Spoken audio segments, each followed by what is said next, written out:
Bienvenue sur l'émission La plus belle ferme de France. Cette année pour le Co-Farming Tour, nous allons vous proposer d'aller à la rencontre des plus belles fermes de France. Vous allez pouvoir découvrir ces fermes choisies parmi les candidats.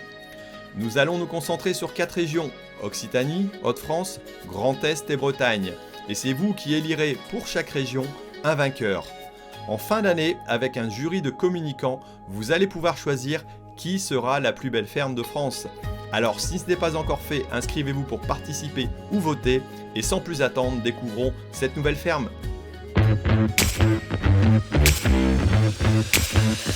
Bonjour, bienvenue au GAEC Les Hautes-Marettes. Donc moi c'est Vincent. Donc le GAEC des Hautes-Marettes se situe à Châteaugiron, proche de Rennes, dans le 35. Donc moi je m'occupe de la partie papier et fromagerie. Moi c'est Antoine et moi je m'occupe de la méta et de l'atelier d'engraissement avec 120 places. Donc Benoît et moi je m'occupe plutôt principalement de l'atelier laitier vache laitière. Moi c'est Franck, je m'occupe des chèvres, 1200 chèvres laitières. Moi Daniel, je m'occupe du troupeau laitier avec Benoît et je pars en retraite à la fin de l'année. Et moi c'est Hugo, donc je suis actuellement salarié sur le GAEC et je m'installe au 1er janvier à la suite de Daniel. Maintenant on vous invite à visiter la ferme.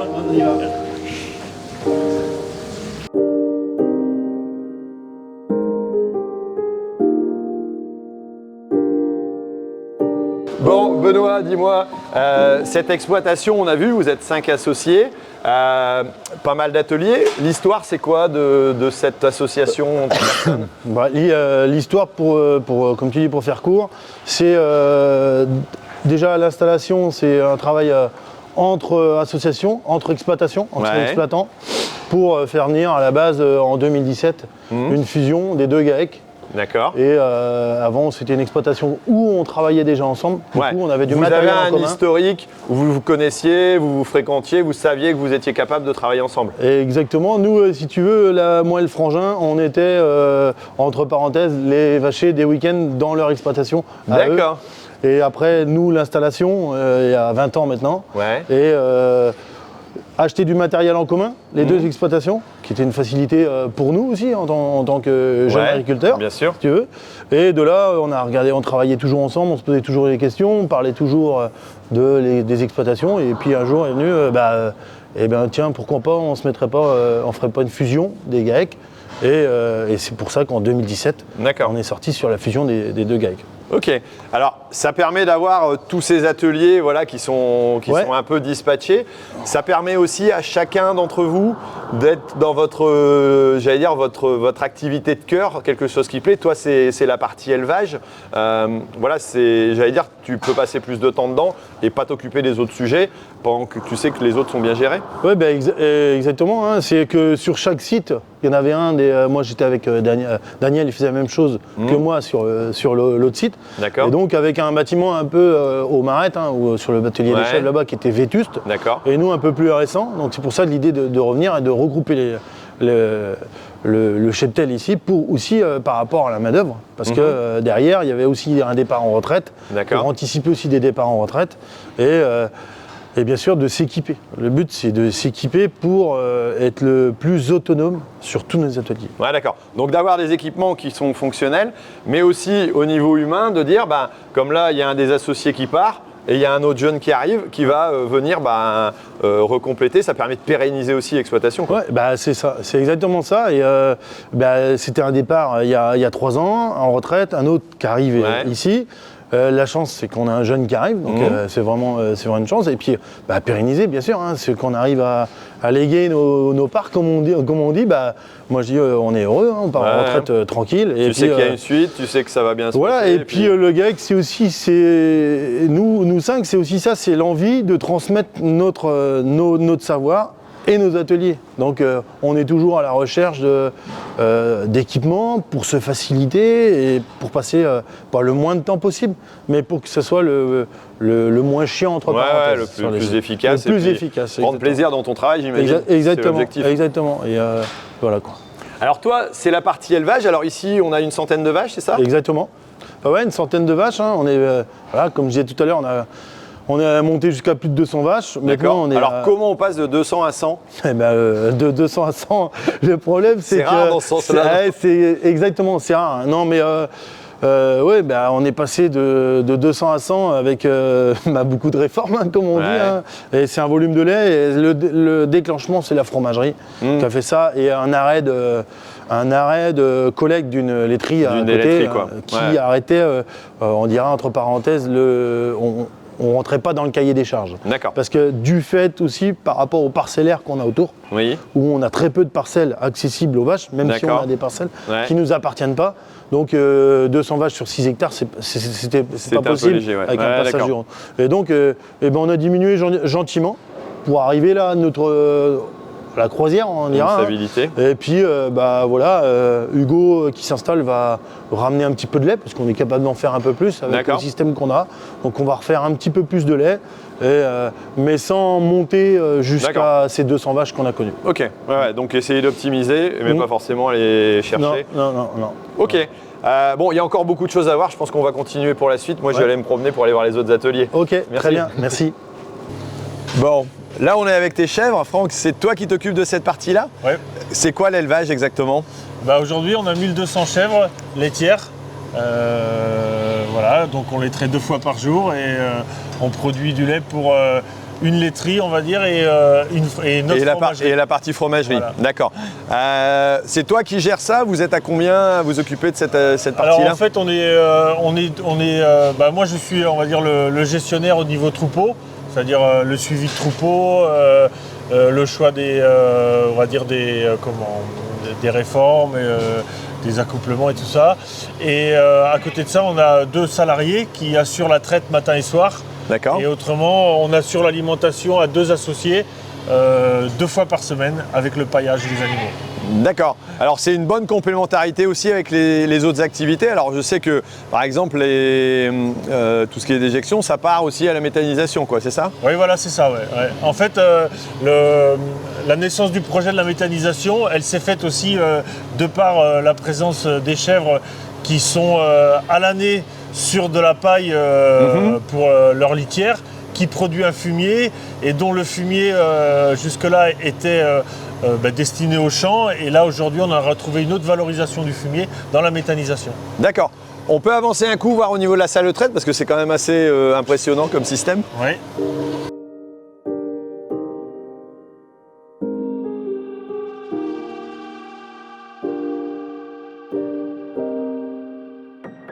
Ici, on est sur un système, ce qu'on appelle rotatif, quoi. Il y a combien de chèvres peuvent être ici présentes?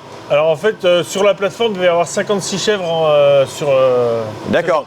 Donc ça veut dire qu'il vous faut combien de temps pour traire, matin, soir? Alors il faut entre 2h30 et 3h. D'accord, donc ça fait quand même un certain temps. C'est tous les jours de l'année, 365 jours par an? C'est 365 jours par an, 2 fois par jour. 2 fois par jour. Et voilà. Comment ça s'est mis en place ici au niveau de la production? Parce qu'en Bretagne, c'est pas forcément à la chèvre qu'on pense en premier. C'est arrivé comment alors ça?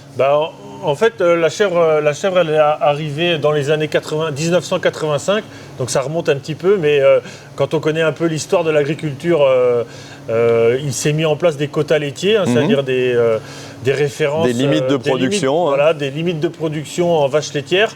Et on avait une laiterie qui est basée juste à côté du site où on est aujourd'hui, qui arrivait à qui souhaitait une diversification et s'est dit pourquoi pas un éleveur laitier vache est peut-être capable d'élever des chèvres laitières. Et ça permet aussi de diversifier et de se diversifier dans une production laitière qui venait se figer. Et donc on a été, on va dire, sollicité par une laiterie du secteur pour démarrer les chèvres. Donc ici, les chèvres sont arrivées en 1985 au nombre de 30. D'accord. Parce que comme vous dites tout à l'heure, la remarque sur que c'est pas commun en Bretagne, même pour nous éleveurs à l'époque, la chèvre n'était pas commune, donc on se disait est-ce que c'est un animal qui est facile à élever et tout ça. Donc on a démarré au nombre de 30. Bon, moi j'étais pas encore installé à l'époque, c'est mon beau-frère qui a démarré en 1985. Et aujourd'hui, on en a 1200. D'accord.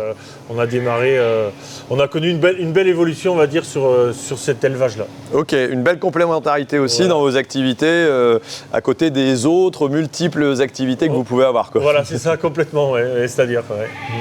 C'est vrai qu'aujourd'hui, on va dire la production caprine, qui était une diversification à la base, nous a permis aussi de nous diversifier par la suite, parce que Sur la fromagerie. sur la fromagerie et sur la méthanisation, parce que la chèvre reste un gros producteur de fumier, on va dire. Mais de lait aussi à la base. Et de lait à la base. Ouais, Les deux sont Voilà, valables. sont liés maintenant. Voilà.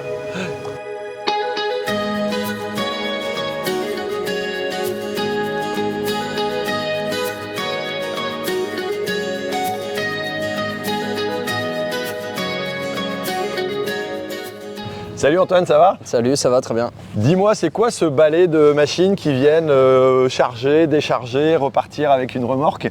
C'est ça. On est sur un site de quoi ici? Ici, c'est un site de méthanisation. D'accord. Donc, en voie sèche discontinue, d'où cette forme un peu particulière comparée aux autres métals qu'on a l'habitude de voir. Ouais, c'est vrai qu'on a l'habitude de voir des méthanisations en voie humide, donc c'est-à-dire que c'est des citernes fosses, dans des fosses dans lesquelles on a des produits liquides. Exactement. Ici, alors pourquoi pas avoir fait ce système de produits liquides? Parce qu'à la base, on était des producteurs de fumier importants avec un élevage caprin et Ouais. bovin sur paille. Donc on avait uniquement de la paille, on n'avait pas de lisier, donc on est parti D'accord. sur ce système.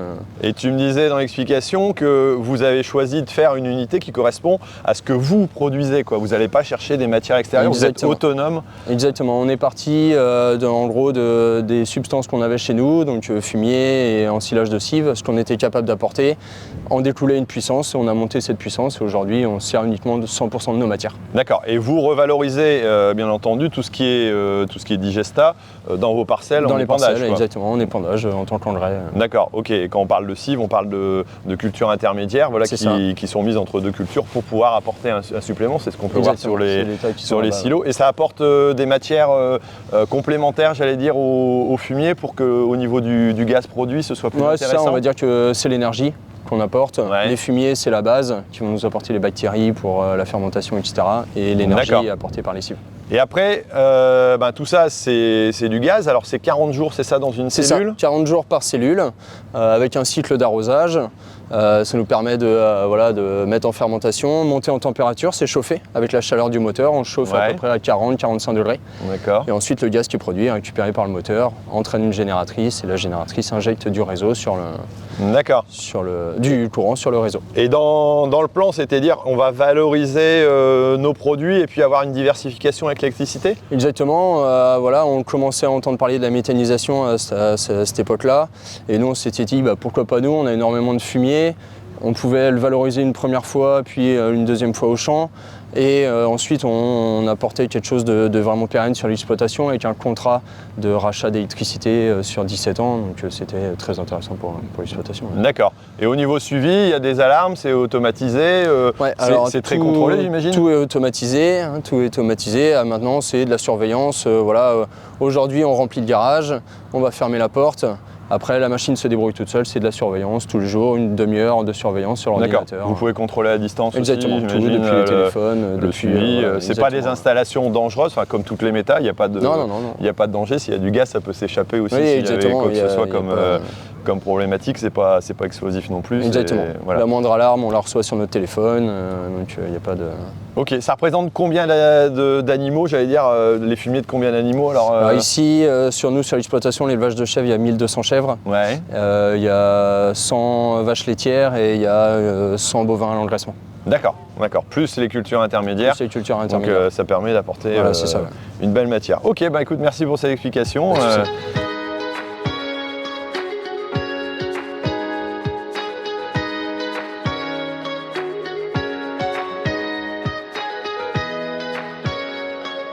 Dis-moi, ici, il y a une belle vue. Alors, c'est les vaches qui surveillent ce que fait Léa ou alors c'est Léa qui surveille les vaches en même temps? Alors, on va dire c'est les deux quoi. C'est les deux. On se surveille mutuellement quoi. Mais D'accord. Alors, ici, on est dans la fromagerie. Qu'est-ce que vous fabriquez comme produit ici? alors ici on fabrique de l'atome de vache, de l'atome de chèvre et du frais en chèvre. D'accord. En lait de chèvre. Donc là aujourd'hui on transforme, on démoule l'atome de chèvre.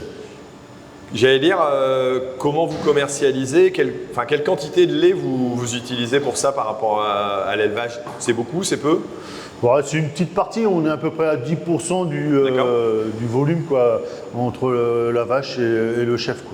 Donc, Ok, ça vous permet d'avoir une diversification, ça a été créé il y a combien de temps ça? ça a été créé en 2019, donc c'était un peu comment on pouvait valoriser notre lait de vache mieux.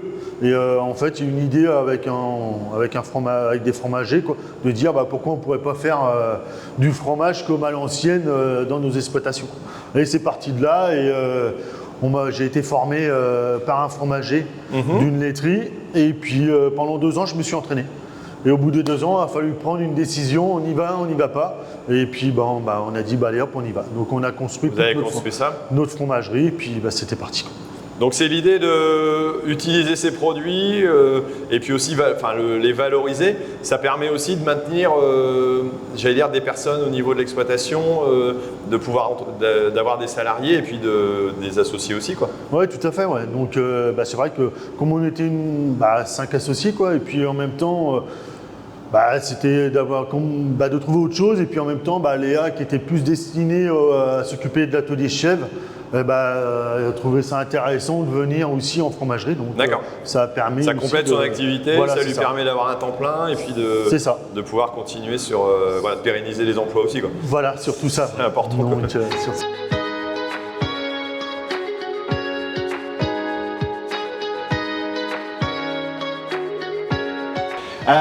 voilà, alors on attaque la Minute Expert avec Guillaume de chez Lely. Bonjour. Bonjour, Thierry. Dis-moi déjà, Benoît, pour l'exploitation, le choix d'amener un robot, ça a permis de gagner du temps. Qu'est-ce que c'est exactement la démarche?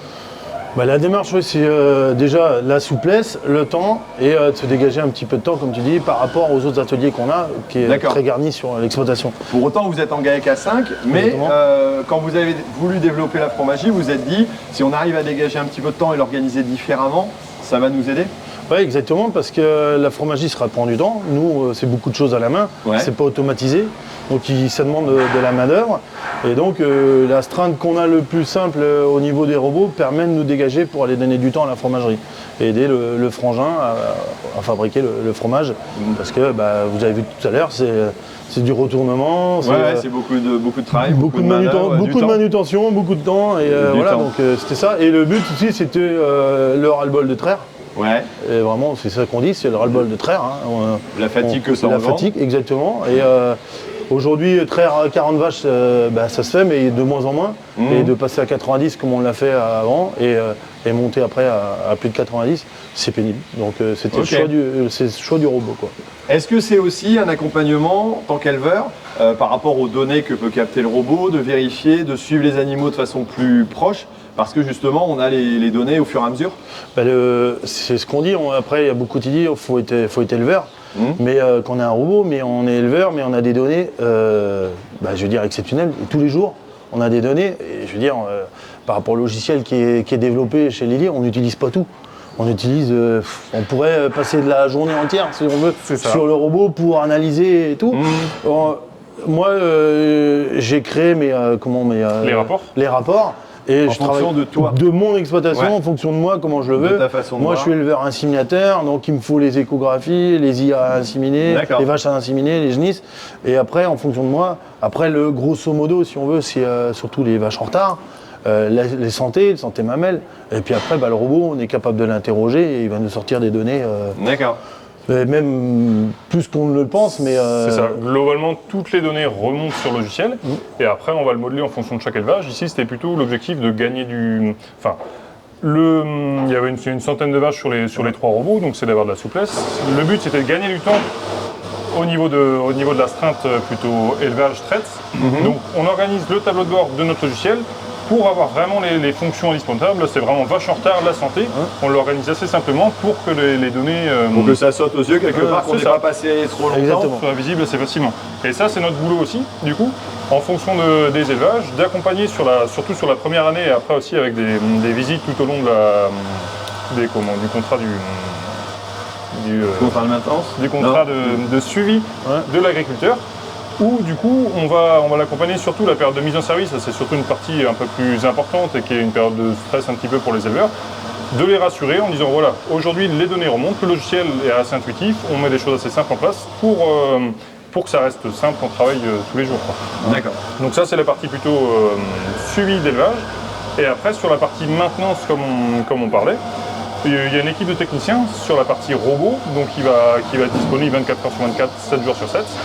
Eux, leur boulot, c'est surtout sur la maintenance préventive. Ils vont prendre ils vont passer plusieurs fois dans l'année, faire la maintenance, changer les pièces qu'il faut pour anticiper un petit peu les pannes. Et là, ça va être les deuxièmes interlocuteurs de tous les jours au niveau de nos éleveurs. D'accord, donc suivi, accompagnement. Ouais, exactement. Non, mais t'as raison, l'entretien, c'est ce qu'on dit, hein, c'est pas une salle de traite. C'est un robot, c'est 24 heures sur 24, 7 jours sur 7. Donc il faut, même pour vous, hein, je pense que l'entretien est important et ça nous évite à nous d'être dérangés. Et après, on se rappelle toujours les problèmes les week-ends et les nuits, mais moins t'es dérangé, mieux c'est pour l'éleveur. Quelque chose qui traite, c'est vrai que ça tourne beaucoup, hein, ça traite beaucoup, donc il faut changer les pièces qui sont à changer. Et voilà, on a pris un contrat où tout compris, si tu veux. C'est ça. Et où aujourd'hui, où il y a un problème, on appelle. Et ils viennent en fonction de l'urgence de ce qui se passe. Si on a une petite bricole et admettons il y a la tempête à l'autre bout de la Bretagne, il y a des priorités. Tant que le robot il traite, c'est le principal. Mais globalement, il y a tout le temps quelqu'un à répondre au téléphone. Exactement. Déjà, il y a une grosse partie des pannes, des problèmes qui peuvent se résoudre. En fait, c'est tout simplement on fait une coupure, on démarre, des choses assez simples. Et après, la partie vraiment dépannage technique avec le déplacement d'un technicien, ça reste assez moindre. Bon, après, le premier réparateur, c'est nous. D'accord. Au téléphone, on arrive à réparer. Si on n'y arrive pas, c'est que là, s'il y a une pièce à changer. Ok, bon très bien. Merci pour ces explications. Nous, on va continuer notre petit tour de la plus belle ferme de France. Okay, merci. Nous voici à la fin de la visite du GAEC des Hautes-Marettes. Alors si vous avez trouvé que cette ferme, avec ses 5 associés, avec sa diversification, avec cette ambiance qui est très sympathique, je peux vous l'affirmer parce que de l'intérieur ça se ressent, et puis un accueil extraordinaire, voilà, si vous avez trouvé que cette ferme était vraiment très intéressante, n'hésitez pas à voter pour elle, pour la plus belle ferme de France. Vous avez les liens ici en dessous sur cofarming.info/CFT. N'hésitez pas non plus à aller voir les autres vidéos des autres fermes pour aller voir voilà, s'il y en a d'autres qui vous plaisent et allez voter pour elles. On vous met la playlist juste ici en dessous. Et puis nous, on se retrouve très bientôt pour d'autres vidéos et bien entendu des vidéos de la plus belle ferme de France.